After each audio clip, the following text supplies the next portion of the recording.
Guys, kumusta mo niya guys? Kumusta kayo lahat dyan?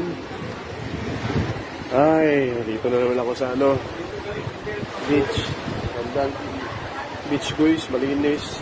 High tide ngayon, so kahit dyan lang sa malapit, nakikita nyo naman grabe yung alon, di ba? So walang mga kids.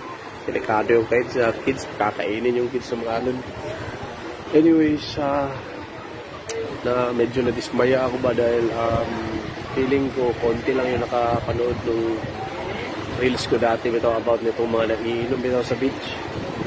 Hindi pa rin nila nag-gets ba kasi nung pumunta kami dito sa Blue Sands, dito sa Maynitaw, may nakikita pa rin ako mga umiinom bitaw. This time mas hard, tanduay ba? And halos lahat sa kanila, nakikita ko yung pantalon bitaw dito sa gilid ba. May mga susi bitaw, so that means nagte-drive sila. Mga sasakyan. Mahirap yung ganun guys. Delikado ba? Delikado. Ako din yung nagda-drive ngayon, pero ako never. Sa ako grape juice lang akin. Yun lang talaga. Yun yung importante. Meron lang konting juice. Kaso hindi ko, tataka ako dito sa juice na to dahil parang kanina pa ako nahihilo ba? Iba yung lasa. Scam na naman ulit ako. Scam ako da.